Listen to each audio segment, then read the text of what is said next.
While the bulk of their shows take place in the United States, with a little bit of Canada sprinkled in there for good measure, WWE has long had a strong international presence and has put on major shows in Europe, Australia, Japan, the Middle East, and beyond. The biggest matches and moments are usually reserved for events that happen on home soil, but WWE bookers and the superstars themselves have been known to go above and beyond when it comes to entertaining their overseas devotees. Will WWE do it again when they have their first UK pay-per-view in almost 20 years in October 2022? I bloody well hope so, otherwise they can expect some pithy but very biting tweets coming their way.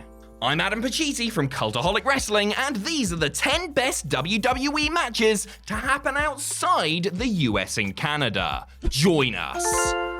Number 10, The Rock vs. Shane McMahon vs. Triple H at Insurrection 2000. Fresh off facing each other in the main event of Backlash and just a few weeks away from clashing in a 60-minute Iron Man match, Triple H and The Rock met in the headliner at Insurrection 2000, with Shane McMahon thrown in for good measure. WWE were on fire at this point, and the crowd were electric for everything that the People's Champion did, with Shane in the game spending most of the early stages of what was practically a glorified handicap match on the defensive. The odds were stacked further against The Rock, with Vince and Stephanie stationed at ringside. There was a lot of solid action and some inventive spots, like The Rock putting Jerry Lawler's crown on Shane's head before knocking it off with a right hand, before Shane eventually turned on Triple H following some dissension.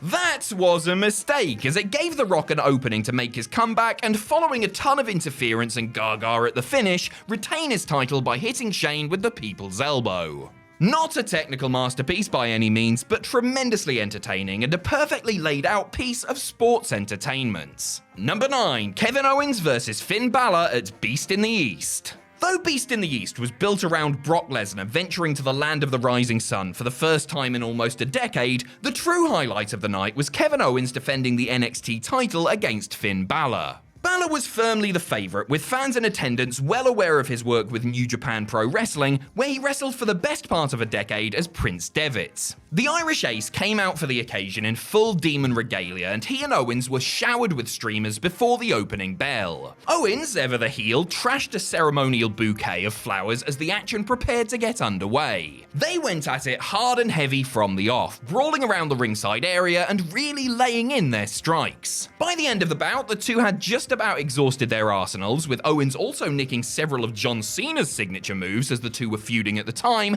and there were plenty of close near falls in the closing stretch. Balor dug deep, however, weathering the storm before putting the prize fighter away with the coup de grace to become NXT champion for the first time. In a brilliant post-match scene, he was presented with the title by Japanese wrestling legend and WWE Hall of Famer Tatsumi Fujinami. Number 8, The Rock vs. Steve Austin at Rebellion 2001. Rather than the glorified house shows WWE's UK fans had been treated to with some UK exclusive pay-per-views of the past, the company actually put the effort in at Rebellion 2001 and booked several major matches for the occasion. Superior action had been provided by Edge and Christian's steel cage battle over the Intercontinental title, as well as Chris Jericho and Kurt Angle's scrap over the WCW Championship, before The Rock and Steve Austin fought over Stone Cold's WWE title in the main event. A match capable of headlining any show anywhere in the world, Austin and Rock were certainly familiar with each other at this point, as they had their first major televised singles match since the post-WrestleMania X7 Raw. There were no signs of jet lag here, as both shot out the gate, brawling in the ring and up the entrance ramp, before the Texas Rattlesnake sent the Brahma Bull into the ring post and took control. After that, it was the typical frenetic back and forth Austin Rock match, as the tide turned several times before the finisher fest at the end. Inevitably, the referee was bumped and Kurt Angle interfered to make sure that Austin walked away with the strap still around his waist. Number 7, Randy Savage vs. The Ultimate Warrior at SummerSlam 1992. Though not the main event at SummerSlam 1992, Randy Savage's WWE title defense against The Ultimate Warrior was very much a featured attraction on the show. Going into the contest, the two were both babyfaces and sometimes tag partners as the Ultimate Maniacs, but Ric Flair, upset at not being granted a rematch against Savage, and Mr. Perfect decided to stir the pot in a bid to turn them against one another. As the two Technicolor Titans fought in front of around 80,000 fans inside Wembley, the question was, which one of them, if any, was Perfect secretly aligned with? It added a nice little bit of intrigue, and the two didn't let down with their performances on the night, battling for almost 30 minutes and putting on a match that, while not as brilliant as their WrestleMania 7 retirement bout, was certainly up there. The work itself was good, most likely due to Macho Man being a perfectionist who mapped out everything in advance, but what really sets this one apart is the storytelling and drama involved. They kept everyone guessing until the end, where the Nature Boys' interference resulted in a count-out victory for Warrior.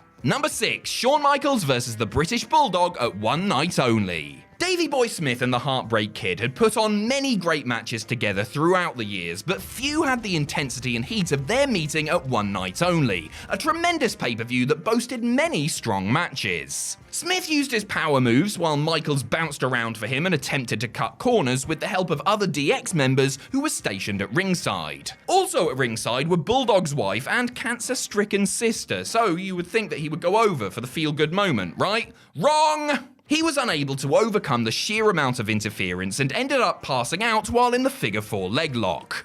The crowd were, shall we say, less than impressed with the result. Judged on its own terms, it's a great match and a worthy pay-per-view main event, though when you dig into the backstory of how Bulldog was supposed to win, only to have the result changed on the promise of a rematch that would never happen, it takes the shine off it just a little bit. Number 5, Edge vs Seth Rollins at Crown Jewel 2021.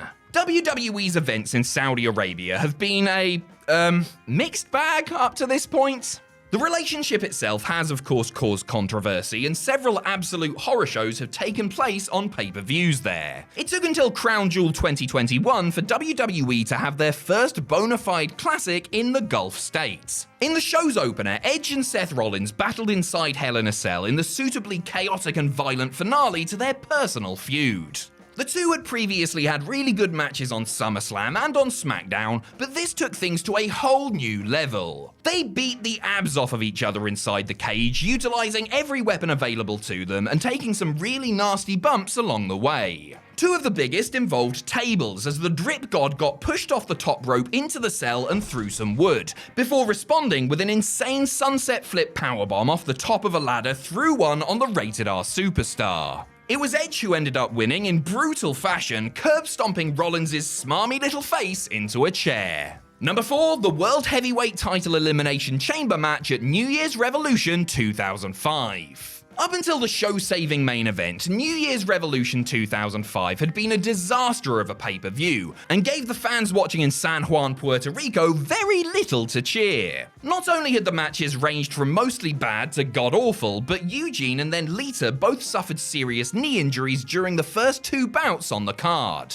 Thankfully, the Elimination Chamber match for the vacant World Heavyweight title delivered and just about made up for all of the dross that preceded it. And how could it not, with Edge, Triple H, Chris Jericho, Batista, Chris Benoit and Randy Orton fighting over the gold, with Shawn Michaels added as special guest referee for good measure. Not only was there some very strong wrestling and the requisite violence, but there was also plenty of drama and storyline progression to boot. Shawn Michaels and Edge continued their rivalry, with HBK helping to eliminate the Canadian thanks to a little sweet chin music, while Batista continued to look very good as it became clearer that he was getting seriously over and was on the cusp of truly breaking out. And the Animal was on hand to ensure that the game walked out with the belt, ending a brutal and exhausting 30-minute war. Number 3, the British Bulldog vs Owen Hart on Raw. In an effort to appeal to their rabid European audience, WWE decided to create the European title in early 1997, with the finals being held at a Raw taping in Germany. Out of a field that also included Triple H, Mankind, Vader, Rocky Maivia, Flash Funk and Bret Hart, it was the British Bulldog and Owen Hart who emerged as finalists. Making the match even more interesting was the fact that the two were reigning as tag team champions at the time. As such, their bout was a clean, very technical outing where the pair of ostensible heels were both cheered by a crowd that appreciated their work and were eager to see how the historic match turned out. In opposition to the style at the time, Davey Boy and the Rocket wrestled a fast-paced match that was full of stuff more often seen in places like Calgary and Tokyo, with no dead spots and plenty of close falls. The finish was excellent too, with Bulldog reversing a victory roll to bag the gold, something that referenced not only his SummerSlam 92 match finish with BRET, but also Owens' WrestleMania 10 victory over the Hitman.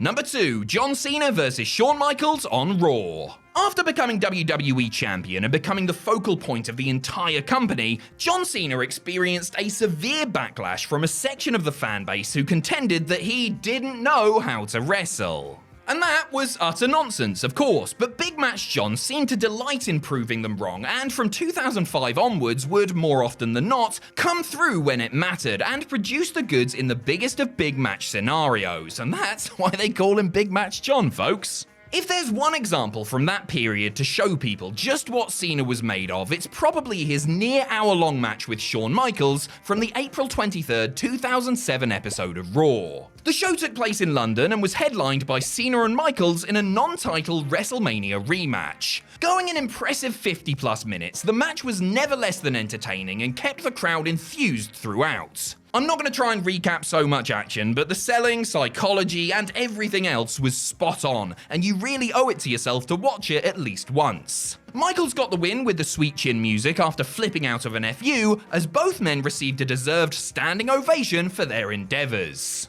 Number 1, Bret Hart vs the British Bulldog at SummerSlam 1992. With American wrestling's popularity at an all-time high, WWE had no issues selling out Wembley Stadium and gave fans something to shout about when they booked the country's own British Bulldog against Bret Hart in an Intercontinental title headliner at SummerSlam 1992. Though the bout was by far the biggest of Davy's career, he didn't exactly prepare for it in a manner that suggested such. Rather, as Bret pointed out years later, he and Jim Neidhart spent the weeks beforehand going on a huge drugs binge. While he was out of shape and not all there mentally, forgetting most of the plans right as the bell rang, Smith somehow managed to keep up with the excellence of execution for 25 exceptional minutes. Both men were babyfaces, and the story told was one of technique and perseverance. The exchanges were sharp and fast, and Bret led the way like a true ring general, calling the action and ensuring that the match stayed on course. Hart kicked out of the running power slam, while Bulldog survived the sharpshooter, as it became clear that someone would either need a really big hit or a stroke of luck to get the win. They were evenly matched until the last moment, where Bret went for a sunset flip, only for Smith to hook his heels and lean forward, countering it in a beautifully simplistic finish.